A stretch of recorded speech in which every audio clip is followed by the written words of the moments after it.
Hey guys, today's post is all about how I got a lower interest rate the second time I refinanced my student loans and how you can too. Stay tuned. When I first refinanced my student loans in 2016, I didn't qualify for a very good fixed rate, but did qualify for an excellent variable rate. I refinanced for 3.36%, and over the course of a year, it crept up to just over 4.1%. I decided I should look again. It had been a year, and maybe I could get a better interest rate. The key lesson here is to look for a better rate if you don't like the one you have, or if it's crept up. To start out, I used all the rate estimators on multiple student loan refinancing company websites to find who was offering the lowest interest rates. I ended up finding that Alphi, Earnest, and Common Bond were currently offering the lowest rates. I submitted formal applications to those three companies. When you're looking to lower your interest rate, make sure to use the rate estimators on multiple refinancing websites to help you select the companies with the best rates. After I submitted formal applications to all three companies, I was approved by all three, and now I had a little bit of leverage. At that time, my loan was serviced through Earnest, but the lowest rate was actually offered by Alphi.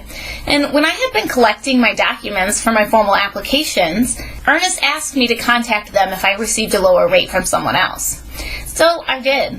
And at first, they didn't seem interested and said that they couldn't match that rate, so I was planning to refinance through Alphi. However, later that day, they actually reached out and said that they could match that rate and that they would keep my loan. The lesson here is if you're already working with a refinancing company you like, use market competition to lower your interest rate. So how did I really get a lower interest rate just 1 year later? The second time I refinanced my loan, I owed $26,000 less on student loan principal.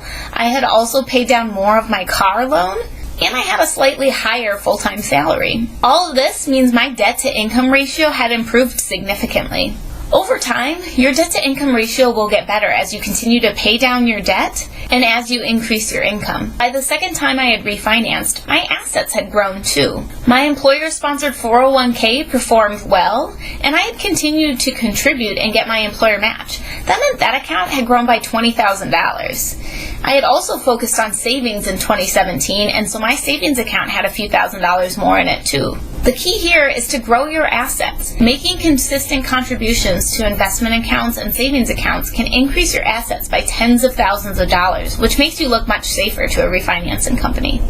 The final thing that I think helped me get a better rate was that my credit score had improved based on responsible use and credit age. My score had improved over 50 points to 783. One thing that often plagues young folks like myself is that the relative age of our credit history just isn't that much. I was a latecomer when it came to credit cards, so my credit history is still only about 7 years old. A year's time makes a difference. It's not terrible, but it's not even close to as old as the credit history of, say, my parents. The tip here is to continue to use credit responsibly. And if you have relatively young credit history, make sure to keep your oldest accounts open. For me, it's a Maurice's card that I got that was my first credit card.